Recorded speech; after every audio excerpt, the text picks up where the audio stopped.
Olá, hoje nós vamos falar sobre os trabalhos da bancada de Mato Grosso no Senado, especialmente com um senador de Mato Grosso que está aí no segundo mandato, Jaime Campos, do União, está no mandato de 2019 a 2027, pela primeira vez aqui conosco no RDTV. Obrigada por ter aceito o nosso convite para esse bate-papo, senador. E eu gostaria já de início que o senhor falasse um pouco de expectativas já para esse 2023, que nós estamos com governo federal, né, com uma mudança considerável aí com a eleição do Lula para presidente, o Mauro Mendes reeleito em Mato Grosso, e nós tivemos aí um final de ano muito conturbado, pós-eleição, com muitos protestos aqui no estado, ainda continuam aí alguns resquícios dessas manifestações. Qual a avaliação que o senhor faz e que expectativas o senhor tem, especialmente para esses governos? Bem, primeiro, eu quero agradecer a oportunidade a você, naturalmente, aqui ao RDD, que nos permitir hoje fazer essa entrevista contigo. Entretanto, respondendo de forma muito pragmática a sua indagação, na verdade, as expectativas, nós temos que ser otimistas, tem que ser positivo. Em que pese esse momento de transição conturbado que estamos vivenciando no Brasil, né? Após as eleições de 30 de outubro, que aconteceu o segundo turno, de lá para cá, há essa movimentação, né? Em determinados momentos eu sou favorável, até porque a liberdade de expressão é constitucional. Todavia, alguns atos são antidemocráticos. E o que nós temos que ter nesse momento é o despojamento e, sobretudo, a união de toda a sociedade brasileira, para que possamos construir, com certeza, um novo ambiente, sobretudo favorável, para nós buscarmos um caminho, um porto seguro para o nosso Brasil. Brasil que é um país extremamente, um potencial gigantesco, todavia vive as suas crises, né? Sem procedência, caos na saúde, dificuldade na educação, que é muito grande, os índices são dos piores, né? Acabamos sem essa pandemia, que morreram quase 700 mil brasileiros, irmãos nossos. Então nós temos que ter essa consciência da união da população, da classe política, dos poderes, para nós retomarmos a possibilidade do Brasil ser um país com mais justiça social, com mais oportunidades, com mais cidadania. E particularmente lá em Brasília, o que eu tenho acompanhado, após a posse do presidente Lula, há uma disposição da classe política do Congresso Nacional de trabalharmos de forma harmônica entre os poderes, com o STF, com o Executivo e o Poder Legislativo, para nós buscarmos alternativas, né, com bons projetos de leis, né, sobretudo aquele que fatalmente vai melhorar as condições de vida do povo brasileiro. De maneira que eu torço para que isso aconteça rapidamente e deixando de ter esse esgaçamento que está tendo aí, né? Chegamos a um determinado momento de ter um esgaçamento de quase uma briga beligerante, muito ruim isso aí, né? Muitos milhões de brasileiros nas beiras das estradas, nas portas dos quartéis do Brasil, e isso é muito ruim dentro do processo democrático. Eu tenho defendido algumas pessoas, me questionam, acham que não tenho razão, dizem, olha, o jogo acabou dia 30, nós temos que respeitar o resultado. Seja quem fosse o presidente, nós tínhamos que respeitar, porque, finalmente, nós temos hoje as instituições do Brasil sólidas, né? A decisão do Tribunal Superior Eleitoral tem que ser respeitada, respeitada tanto para A ou para B. Agora, não podemos questionar, naturalmente, os poderes, caso contrário, vamos deixar de ter, vamos quebrar o Estado Democrático de Direito do Brasil. Com isso, com certeza, quem vai pagar a conta no futuro, que vai ficar assim, à mercê dos poderes aqui, será a própria população. De forma que estou torcendo muito, eu particularmente já manifestei minhas opiniões, serei um senador independente, né? Como sempre fui, mas sempre votando os bons projetos nos interesses da coletividade brasileira. A gente foi até amplamente divulgado a sua opinião acerca da posição do ex-presidente Jair Bolsonaro em não transmitir, não fazer aquela cerimônia de transmissão da faixa, né? E nas vésperas ir embora para os Estados Unidos. O senhor o chamou de perverso, né? Tá em todas as redes sociais e meios de comunicação. Por que esse termo, perversidade, eu acho que foi perverso. Olha, cá entre nós, a transmissão de cargo, a faixa, né? Isso é a liturgia do cargo, a liturgia do cargo. E durante a história do Brasil que eu conheço, eu tinha 72 anos de idade, eu confesso que eu nunca tinha visto mesmo sendo adversário, mas lá passava faixa democraticamente, mesmo você gostava ou não gostava do candidato, estava recebendo faixa, mas isso faz parte da democracia. Eu disse que é perversidade porque milhões de brasileiros, eu digo isso que eu tenho centenas e centenas de amigos que estavam numa expectativa até do dia 1º, até meio-dia, achando que ia virar, que as Forças Armadas ia acontecer. Mas o Bolsonaro, quando foi de falha de memória, acho que dia 30, se não foi memória, 31, pegou um avião, foi para os Estados Unidos, me parece que está em Orlando ou Miami, não sei. E como é que fica? Você não deu uma satisfação para o cidadão que está debaixo de sol, de chuva, mal acomodado, né? Apostando que... Então criou-se aqui no Brasil assim, a figura do mito Bolsonaro. E o líder tem que saber falar, não, sim, não, vamos parar, vamos deixar disso aí. Acabou, né? Eu acho. Então, não tenho nada contra, mas eu tinha que falar dessa forma, acho que eu tenho um correto, é ser perverso. Você me usou, não é isso? A minha pessoa, nesse caso particularmente. Não tenho nada contra o Bolsonaro, mas eu não achei particularmente que isso é correto. Bom, falando de composição do governo Lula, a gente viu aí a confirmação e já, né, o anúncio do ministro da Agricultura aqui, né, de Mato Grosso, Carlos Fávaro, no Ministério. O que o senhor acredita que vai trazer, vai agregar aí para esse governo ter, né, um ministro aqui da bancada ruralista? Ao mesmo tempo, existe uma expectativa muito grande também em relação a Marina Silva no meio ambiente e até se discute se vai haver um consenso aí, porque a gente tem aí duas lideranças muito fortes nas áreas de meio ambiente e na agropecuária, né, no agro. Qual a sua análise quanto a esses nomes? Olha, eu tive na posse do Carlos Fávaro, já o conheço há algum tempo, né? Eu estou apostando, eu tive na sua posse e me deram a oportunidade de fazer um discurso de saudação em nome da bancada federal de Mato Grosso do Congresso. Eu falei em nome do Congresso. Eu acho que ele vai fazer um belo trabalho, até porque o Carlos Fávaro é um assentado, né? De sem terra, que veio aqui para Lucas de Rio Verde na década de 80, 75, 80, e eu fui um assentado. Ele é um produtor rural, foi presidente da ProSoja, não é isso? Foi vice-governador, foi secretário de Meio Ambiente, né? Hoje é senador da República. Eu acho que ele tem toda a capacidade. Né?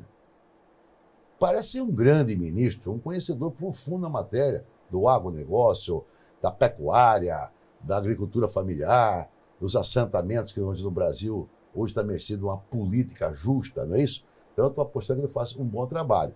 Agora, quando você fala, olha, são dois ministérios bem distintos, Ministério da Agricultura e Pecuária, o Meio Ambiente. Algumas pessoas têm aquela dúvida, aquela sensação de que a Marina Silva poderá vir com as políticas, às vezes, querendo fazer a diferença da questão que fala, olha, a preservação do clima, não sei o que mais, desmatamento. Na verdade, o que nós precisamos aqui é de segurança jurídica. Eu disse na minha fala lá, primeiro passo agora, que nós temos que fazer através do MDA ou da Secretaria Nacional, é a questão da regulação fundiária.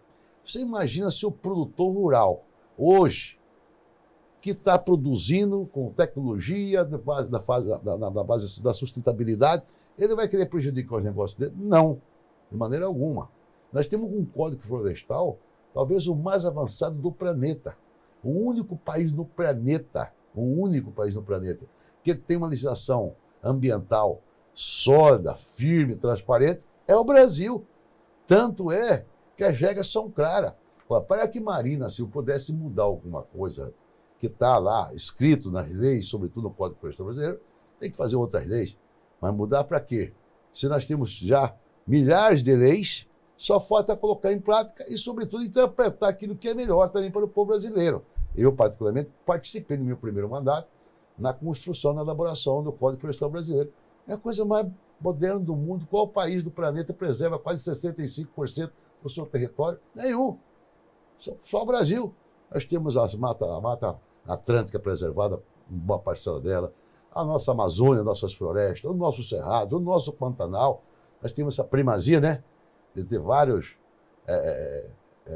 áreas úmidas, não úmidas. Temos o Nordeste e assim por diante, as áreas secas. Mas, olha, a turma fica preocupada. Eu não tenho nenhuma preocupação, até porque precisa ter um Congresso Nacional para nós fazermos os freios de arrumação. Caso contrário, eu acho que nós temos que apostar nós vamos aumentar a nossa produção, nós fazemos boas leis. Por exemplo, existe no Congresso Nacional a lei da pesticida lá, estão falando que é a PEC do veneno, não é PEC do veneno coisa alguma. Para você ter noção, esse projeto é tão bom, na medida que nós vamos reduzir os custos da produção nacional. Hoje o Brasil é dominado por 6 ou 7 multinacionais, só eles que podem vender aqui no Brasil. Eles que têm o quê? Que têm a licença para vender. Na medida que nós aprovarmos esse projeto, nós vamos ter novas moléculas que vai conseguir fazer com o genérico. O genérico vai reduzir os custos no mínimo de 30% a 40%. Isso não só melhora para o produtor, mas sobretudo para levarmos para a mesa, né? Alimentar não só o povo brasileiro, mas outros países que compram a nossa produção aqui. Então, acabamos de aprovar há pouco dia ter a autorregulamentação. Você acompanhou um projeto extremamente exitoso. Foi difícil para votar, mas votamos agora, nos últimos dias, lá, esse projeto que vai fazer o quê? Que o próprio cidadão das indústrias frigoríficas, o produtor rural, ele possa certificar o seu produto, que ele tem fé pública. Hoje, para você ter noção, se um frigorífico quiser rodar 24 horas, 2 turnos, não é possível no Brasil, a maioria absoluta. Sabe por quê? Porque não tem fiscais federais para atender a demanda que existe nas nossas indústrias frigoríficas. Se você quer certificar um produto lá, fazer um atestado, só precisa ser o quê? Aquele que é da Anvisa ou é do IBAMA. O cidadão privado, credenciado, ele pode dar lá o receituário e ele tem fé pública. Então está avançando cada dia que passa para melhorar o ambiente de produção. Hoje a perspectiva, hoje são das melhores. A nossa produtividade está aumentando. Este ano vai aumentar no mínimo 4, 5% da nossa produção. E você vê que a coisa é tão boa que a China, você sabe que nunca comprou 1 quilo de feijão no Brasil. Já abriu a possibilidade de comprar feijão do Brasil. Você imaginou se cada chinês daqui comprar meio quilo de feijão por ano, quantas 1.000 toneladas de feijão vão vender lá para a China? Eu acho que esse negócio que está essa dúvida do Carlos Fábio vai ser um grande ministro, eu tenho certeza absoluta, aposto nele lá, como também vamos sentar à mesa, tanto o Ministério da Agricultura e Pecuária, com o meio ambiente, para compatibilizar, eventualmente, alguns desentendimentos ou mal interpretação de alguns assuntos inerentes a essa matéria da preservação e da produção. Dentro do que vai ser colocado novamente em pauta, do que vocês precisam voltar a discutir, tem algum projeto que o senhor considera assim, o mais desafiador para agora, para essa nova legislatura ou para esse ano especialmente? A gente tem que apostar o seguinte, o governo Lula já estabeleceu, através do ministro da Economia, Fernando Haddad da Fazenda, que vai fazer? Ele quer discutir e aprovar até meio de agosto, no máximo, a questão da reforma tributária, que é fundamental a questão da reforma tributária do Brasil. É óbvio e evidente que nós temos outros assuntos, da questão da reforma política do Brasil, a reforma administrativa nós temos que fazer no Brasil urgentemente. Agora, você deve convir comigo que essa questão da reforma tributária é fundamental, na medida que o Brasil tem uma carga tributária excessiva. Nós trabalhamos aqui praticamente 140 dias por mês, por ano, melhor dizendo, para pagar só impostos. É um crime. E você vai abrir uma empresa, demora muito. Você vai fechar, piorou, você não consegue fechar. Nós temos que discutir e criar um ambiente favorável para nós termos o quê? A possibilidade de atrair investimentos internacional, com dinheiro próprio, com recursos próprios aqui. E eu imagino que temos muita dificuldade. O Brasil depende de muita infraestrutura, você tem acompanhado aí, melhorar a nossa logística, né? Melhorar nem dos portos brasileiros, a nossa rodovia. Sobretudo, vi uma fala ontem da posse do Renan Calheiros, filho, que é o novo ministro do Transporte, que ele vai trabalhar esses meses, anos que passaram no Ministério, para nós fazermos com que, pelo menos, empatamos a questão do transporte do Brasil. 74% do transporte do Brasil é feito através do pneu, é o rodoviário, não é isso? Uma parte é feita através do transporte ferroviário e uma parte do transporte aquaviário. Nós precisamos o quê? Pelo menos de reduzir essa carga de transporte rodoviário para 50%, feito o transporte aquaviário ou do transporte ferroviário. Nós diminuímos o quê? A poluição vai diminuir muito, não é isso? E, sobretudo, melhorar o quê? Os preços, os valores praticados hoje na média, entre o rodoviário e o ferroviário, no mínimo é 15% ou 20% mais barato. E, sobretudo, melhorando o quê? A trafegabilidade das nossas rodovias, seja estaduais ou seja federal. Então, eu acho que a visão minha é essa aí, e discutimos outros projetos que é inerente aos problemas que hoje mais à frente a população brasileira, não é isso? Melhorar os recursos de transferência para o SUS, melhorar o atendimento da saúde pública do Brasil, melhorar o quê? Avançar na questão dos investimentos na parte tecnológica. O Brasil hoje tem um apagão de mão de obra. Nós temos que investir urgentemente nessa questão. Você vai comprar uma máquina hoje, ela custa 1,5 milhão, 3 milhões, 4 milhões, 5 milhões, mas nós não temos gente capacitada ainda para operar esse equipamento, porque nós não estamos tendo os investimentos necessários nessa questão aí. Nós temos que fazer parceria com o SESI, Senai, com o que quer que seja, e melhoramos também esse ambiente da formação da mão de obra, né? Da nossa população, sobretudo essa juventude aí, né? No mercado de trabalho, e não tem oportunidade muitas vezes porque nós não temos gente preparada para ocupar. Hoje tem emprego de sobra. Tem emprego de sobra. Tem que treinar, mas a mão de obra nossa aqui, eu acho que isso é uma área que o presidente Lula vai atuar muito, né? E parece que a recomendação dele aos seus ministros é trabalhar em umas áreas importantes para o Brasil. O Brasil tem tudo para dar certo. Você está acompanhando os Estados Unidos e a Europa, né? Neve dá 3 metros de altura. Aqui no Brasil não tem neve. É raridade acontecer pontualmente uma enchente num estado da federação. Produz aqui, né? Mesmo com dificuldades, produzimos aqui na região do Mato Grosso, fica a 1.600 quilômetros dos portos. Nós somos competitivos no mercado internacional, seja na China, na Europa, no mercado asiático, somos competitivos. Então tem tudo para dar certo. Aqui precisa ter políticas públicas claras, definidas, e o governo não atrapalhar. O governo não atrapalhando vai embora. Deixar de fazer politicária e fazer política com P maiúscula. Política de Estado, não de política de governo que está muitas vezes de plantão. Feito isso aí, o Brasil vai embora, ninguém segura, seria nos próximos anos, se possível, a 5ª ou a 6ª maior economia do planeta. Ainda na questão tributária, contextualizando em Mato Grosso, na primeira gestão do Mauro Mendes, quando ele assumiu, se falava muito e se cobrava muito a taxação do agro, né? Veio aí uma reforma que foi muito chamada de mini-reforma. Ele anunciou aí também depois redução, né, de impostos. Municípios estão, Cuiabá é um deles, reclamando que aí está perdendo dinheiro com a redução de ICMS. Enfim, para o senhor, o que precisa para a política tributária aqui de Mato Grosso, digamos, acertar mais a mão, né? Qual seria aí um caminho, Mas o Mauro senador? Tem feito um trabalho nesse campo exitoso, tanto é que baixou o ICMS da energia, da telefonia, do petróleo. O petróleo, claro, natural foi uma lei federal que veio da pandemia agora aí para melhorar a questão até do transporte, baratear. E, certamente, o que precisa, da minha visão, para Mato Grosso é trazer mais agroindústria para cá. Não é tão pesada essa carga tributária. É evidente que nós sabemos que qualquer hora que você paga um imposto ali, pesa no bolso, né? Mas ele tem feito alguns incentivos fiscais, aí, fazendo uma tratativa para trazer mais indústria. Pode ter um segmento ou outro que está pagando talvez um pouquinho mais avultado os valores que os percentuais, mas de qualquer forma eu acho que ele já reduziu muito a carga tributária. De fato, naquele momento, quando ele assumiu, ele tinha que tomar algumas medidas amargas. Caso contrário, o Estado estava inviabilizado, que eu acompanhei muito bem, que nós fomos candidatos juntos, ele é governador. E o senador tivemos a oportunidade ímpar de que trocamos muitas ideias, né? E disse para ele que quem é aquela velha história, quem tem mais, paga um pouquinho mais. E isso que ocorreu, né? Em relação ao próprio FETAB, não é isso?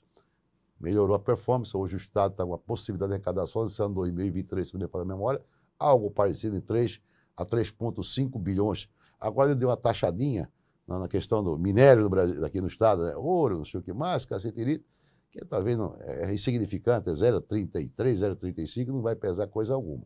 Agora, o que nós precisamos aqui em Mato Grosso, a visão minha, primeiro é atrairmos a agroindústria. É inconcebível que o Mato Grosso exporta 100% de toda a sua produção de algodão. Não é isso? O Mato Grosso é o maior produtor de algodão do país. Aqui não fica aqui uma prumazinha para nós fazermos um calção, uma calça, nada. Não é verdade? Verdade. Nós temos que fazer com que essa produção da soja também tenha uma legislação que permita pelo menos 15% do carocinho que sai daqui, que vai embora para a China, que vai embora para os grandes centros consumidores. Por que não fazer uma transformação nisso aqui, fazer um óleo de soja de comida aqui no Mato Grosso e mandamos para o estado do Acre, sei lá para onde, para Rondônia, para Goiás, para o Pará. Então eu defendo essa tese que nós temos que a industrialização da nossa produção aqui. Não é inconcebível que o Mato Grosso, que é o maior produtor de soja, o maior produtor de algodão, o maior rebanho bovino, em que pese agora está melhorando a performance do bovino aqui, que já estavam começando a fazer a transformação daqui um pouco, está saindo só aquela velha história. Antigamente saía só em quarto, que fala nisso, nem desossava. Hoje já desossa aqui praticamente 80% da nossa abate aqui no Mato Grosso, sai desossado, empacotado, etc, papá. Quando não é para exportação ou para consumir no mercado interno. E para você ter noção, como que a coisa é importante, a transformação da nossa produção. A Marfrig na Várzea Grande, ali na Alameda Júlio Milha, antiga Sadia, hoje eles fornecem o McDonald's do Brasil inteiro. O que significa isso aí? Fazer hambúrguer. Sai todos os dias 10 carretas de hambúrguer por dia, sai todo o Brasil abastecido por Várzea Grande. Sabe quantos empregos lá dentro da indústria tem? 800 empregos. Ninguém sabe essa história aqui, 800 empregos. Agora estamos montando lá uma graxaria moderna, avançada, que já investiram 200 milhões de reais para transformar o sebo que tem, não tem de boi que você tira, tudo ser transformado aqui em produtos que possam fazer o sabonete. Você sabe que o sabonete é feito de sebo, e etc, etc, etc. Então nós temos que transformar a nossa produção aqui no Mato Grosso. Uma parte dela, claro, está aí o milho. Você quanto mais vezes tinha visto na televisão, aí nas mídias sociais, o milho aqui no Mato Grosso perdia tudo, a céu aberto, não tinha armazém, não sei o que vai. Hoje não.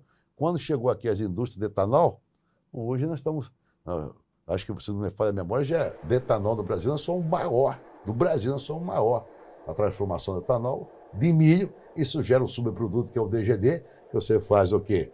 Faz para confinamento de boi, da ração, faz para porco, faz para galinha, faz para bovino. Você faz uma cadeia produtiva com o subproduto do milho.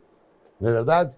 Quem diria que milho aqui em Mato Grosso ia fazer álcool etanol de milho? Hoje nós temos aqui as grandes empresas, não só já funcionando na sua plenitude, outros já sendo inaugurados. Agora, mês de março, se não faz memória, vai inaugurar uma gigante dessa lá em Primavera do Leste. É esse que eu estou torcendo para o Mato Grosso. Eu não quero que o Estado seja rico na sua produção, mas que essa riqueza também, parte dela, não fica aqui. Vou te contar uma história nessa posse do Carlos Fávaro, agora, segunda-feira, se me faz a memória. Você sabe que discurso de dois, dentre o próprio ministro Gilmar Mendes, que estava lá na... Aquele negócio do ursinho, não tem aqui? Ursinho, filho do ursinho. Aquilo deu uma repercussão nacional negativa para o Estado que você nem imagina. Nem imagina. É inconcebível. E não é verdade. Lá, o CPA, que me fala a memória, tem um açougue, uma casa de carne que dá o ursinho. E é verdade que o dificuldade da cidadão pega, né? Faz uma sopa e imagina que melhora até a sua alimentação. Então, eu, particularmente, eu acho que o Moro tem trabalhado certo, né?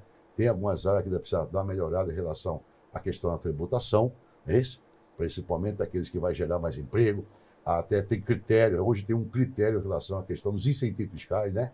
Seja do PRODEI, PRODEI, que hoje está tendo critério, mas para não transformar esses incentivos fiscais também para o negócio que era no passado, né? Senadora, a gente recebeu aqui no final do ano o seu irmão, né, Júlio Campos, eleito, né, para a Assembleia Legislativa, deputado estadual, pela primeira vez. O senhor foi governador, foi prefeito de Várzea Grande, ele também faltava esse cargo, deputado e vereador, estadual, né? Acho que ele vai encerrar com vereador chapada, você imagina. E assim, na época, ele justamente defendeu essa vinda de agroindústrias, e eu comentei com ele em relação a Várzea Grande, que tinha então o título de cidade industrial, e acabou não se desenvolvendo para isso. E ele até, a análise que ele fez foi que os governos que vieram depois não valorizaram Várzea Grande. Vai haver uma dobradinha aí, o senhor no Senado e ele na Assembleia, para, de repente, em prol dessa agroindústria, voltar para ser VG? Eu tenho dito reiteradas vezes, e o Júlio também tem essa mesma opinião. Do ponto de vista, como você bem disse aqui, a Várzea Grande deixou de ser industrial, é verdade. Lamentavelmente, outros governos que vieram não deram o devido merecimento que a Várzea Grande tem. Hoje a Várzea Grande é uma cidade mais prestadora de serviço. Não? Temos comércio, temos algumas indústrias, claro, forte, que é o caso da Marfrig, Coca-Cola e etc. Mas o que nós precisamos, na verdade, é ter a visão. Por exemplo, o que é a visão minha? Nós temos algumas cidades que estão praticamente empobrecidas 100% a sua população. Vamos dar um exemplo aqui, Pochorel. Ela surgiu no ciclo da onda, do diamante. Lá para cá, acabou o diamante, e aqui houve o quê? O empobrecimento da cidade, da população. Acho que uma grande parcela da população vive de Bolsa Família, de aposentadoria do Fundo Rural e etc. Nós temos que fazer o quê? Levar uma indústria para lá, mas para tanto, nós temos que dar ele fazer alguma tratativa, né? Algumas concessões. Amigo, você vai construir aqui em Poxoréu uma indústria de tecelagem e fazer roupa aqui, calça, camisa, meia, etc, etc. Você não vai pagar nada de ICMS nesses próximos 5, 10 anos. A sua energia não vai ser cobrada também ICMS. Oferecer alguma coisa, eu tenho certeza que virá. Alto Paraguai transformou também no quê? Foi no ciclo do diamante, se lembra muito bem, vocês são mais novos também, não lembram? Empobreceu, virou uma cidade pobre, estagnou a sua população, novo crescimento. Vamos fazer alguma coisa para lá, ué. O que seria a melhor coisa que tem? Ah, se é a indústria de selagem, sim. Se é a indústria de couro, vamos levar para lá. Aqui tem uma região que chama a região oeste do Mato Grosso, aquela região da Grande Cáceres. Ali tem que ser feita alguma coisa. Ali, quem tem, tem. Quem não tem, não tem. Então nós temos que gerar uma perspectiva. Lá tem uma grande bacia leiteira. Por que não levar uma indústria de laticínio para produzir o chocolate, o leite em pó, couro à vontade? Vamos levar uma indústria de couro para fazer calçado, botina, bota. Leva para lá, oferece alguma coisa que vem. Caso contrário, eu não venho para cá para pegar a minha produção que eu fiz aqui, ó, industrialização, para levar para São Paulo, para o Rio de Janeiro, sei lá, para o Rio Grande do Sul, para os grandes centros consumidores. Então nós temos que fazer o quê? Uma política nesse campo da agroindústria, da industrialização de Mato Grosso, para que, de fato, essa riqueza permaneça aqui no território mato-grossense e tenha melhor distribuição de renda. O IDH daqui do Mato Grosso, lamentavelmente, em algumas regiões, ele é muito pouco, é muito pobre, né? Aqui tem município aqui no Mato Grosso que, desculpando aqui, é uma vergonha, né? E é um estado rico. Então, temos que melhorar esse ambiente, criar um espaço que certamente vai propiciar também esses desequilíbrios interregionais. Nós temos algumas fontes de recursos para isso. O próprio FCO, o advento da Constituição de 1988, foi criado com essa finalidade, para acabar com os desequilíbrios interregionais.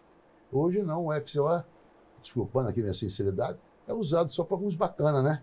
Para alguns bacanas que vai lá, apanha 100 milhões para construir usina hidrelétrica, que apanha lá dinheiro para comprar 5, 10, 20 mil vacas. O dinheiro do FCO não foi criado, esse fundo, em 88, com essa finalidade. É para acabar com os desequilíbrios que havia nas regiões aqui centro-oeste do Brasil. Vamos aplicar esse dinheiro de forma correta, sem esse negócio ficar só... Você tem noção, uma indústria faz aqui em Mato Grosso, aqui, não vou me referir o nome, só essa empresa pediu 420 milhões de reais, quase meio bilhão, para colocar na fábrica da indústria dele. Não, com 400 milhões, quase 500 bilhões, eu consigo, no mínimo, dá para isso aí para 300, 400 pequenos empresários industrial, não é isso que quer construir sua pequena indústria, não é isso? Seu estabelecimento, sei lá, ampliar ou instalar de novo. Esse é o dinheiro que nós temos que fazer. Agora, quando eu vejo aprovando, esse dia aqui, um grupo empresarial pegou 120 milhões de reais para construir os hidrelétricos. Não. Vai pegar no BNDES, vai caçar instituições, fundo de pensão, esse dinheiro para essa finalidade. Aí nós vamos criar um ambiente favorável em relação, você bem disse, que o Júlio falou aqui, de criar aqui mais postos de trabalho para a nossa população. Bom, voltando um pouquinho para a questão aí nacional, que é um tema que eu gostaria também de ouvir do senhor, sobre o orçamento secreto, né? Houve aí, no finalzinho do ano, o governo Bolsonaro, houve algumas estratégias aí para liberar, né? Como remanejar aí um valor do orçamento secreto, ficou como restos a pagar para agora, e aí a decisão do STF considerando inconstitucional. Qual a visão do senhor? E preocupa esse cenário, Olha, senador? Eu sempre fui contra essa figura que criar o RP9 como se fosse aqui, verba secreta. Não é verba secreta coisa alguma. Até porque, quando você coube ao senador Jaime Campos 20 milhões de reais, ou manda os municípios, ou manda para o Estado. Isso vai lá, município tal, tantos mil real, município tantos mil real. Então não é verba secreta. O que estava vendo era talvez um certo exagero por parte de algum deputado federal ou senador, que muitas vezes mandava muito mais para o seu estado, tendo em vista que ele é o relator ou ele é da panelinha lá, do que outro senador. Por isso, aí criaram essa figura, mas não existe essa figura de verba secreta, a verba até porque é fiscalizada pelo Tribunal de Contas da União, fiscalizada pelos órgãos, né, que têm a competência de atribuição de fiscalizar. O que acontece? Agora, o Supremo Tribunal Federal, através da ministra Rosa Weber, deu um despacho dizendo que não poderia haver. Foi muito melhor. Sabe por quê? Esse dinheiro que estava previsto para o RP9, ou verba secreta, que chama como bem entender, ela foi destacada para as emendas individuais, 10 bilhões, que o senador e o deputado federal, todos têm os mesmos valores, em vez de ficar 20 milhões, por exemplo, passou para 59 milhões o senador e o deputado federal passou para 34 milhões de reais. É muito melhor, eu sempre defendi a tese lá. Falei com o senador Rogério, todos, quando foi o Marco Rogério, agora o nosso amigo Marcelo Castro, vamos acabar com essa figura. Pega esse recurso, transfere para as emendas individuais, emenda bancada e acabou. E parte dos 18 a 19 bilhões que estava previsto para estar da verba secreta, 10 foi distribuída entre o Senado e a Câmara e 10 foi para os próprios ministérios, pontualmente, naturalmente, daqueles que foram mais importantes lá nas obras que necessariamente esse ministério tem que dar andamento. Então, acabou essa figura, não tem mais autarca do RP9, não tem mais verba secreta. É a tese que eu sempre defendia, que muitas pessoas estavam entendendo que esse dinheiro o senador ou o deputado afanava a ele, e não é verdade. Eu ficava constrangido quando falava verba secreta. Para mim, nunca foi secreta, não. Nunca foi secreta. Mas a decisão da ministra Rosa Weber foi corretíssima. Com isso, eu imagino, foi bom para todos os parlamentares, que deixou de ter essa figura que dava a sensação de que esse dinheiro era surrupiado do erário público para o bem do parlamentar. Bom, para a gente encerrar, senador, alguma questão que a gente não abordou, que o senhor gostaria de trazer? Não, acho que está tudo bem, graças a Deus, né? Vamos torcer para o Brasil dar certo, torcer para o governador Mauro Mendes possa, de fato, cumprir, né, aquilo que está em andamento, particularmente se fazer tudo isso aí, acho que está muito bom. A questão da nossa rodovia BR-163, que podemos, o Estado está assumindo essa possibilidade de entrar lá e trabalhar com os recursos próprios, né, e depois entregar para o setor privado.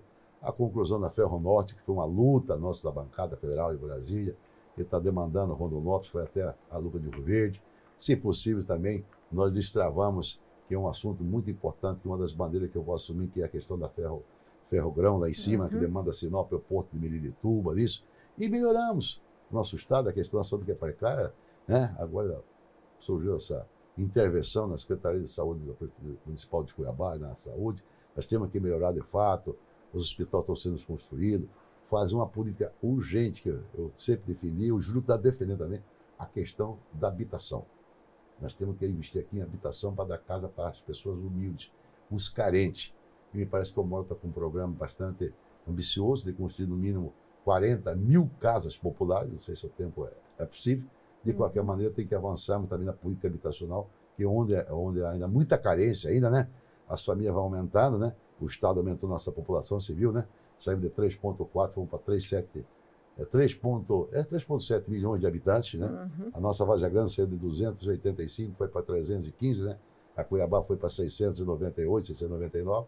Só que na região metropolitana ficamos aqui com 1 milhão e 15, né, de habitantes. Então precisa ter mais habitações, né, e políticas sociais. Eu tenho certeza que o Mauro vai fazer um bom governo. O Estado está com suas finanças, graças a Deus, equilibrado a receita e despesa, permitindo que os investimentos sejam quase permanentes e constantemente em todas as áreas que fundamentalmente é importante para o cidadão mato-grossense, né? Ademais, no governo federal, vamos trabalhar, torcer por Lula lá, votar aquele que é de interesse, continuarei com a mesma disposição, aquilo que é bom para o Brasil, conta com o senador Jaime Campos. Aquilo não é bom para o brasileiro, não conta comigo. Tá ok, muito obrigada novamente. Eu que agradeço a você e a toda a equipe aqui do RDD. Muito obrigado pela oportunidade. Nós conversamos com o senador Jaime Campos, do União, senador por Mato Grosso. Essa entrevista fica disponível no nosso canal do YouTube e no site RD News. Curta e compartilhe. Até a próxima.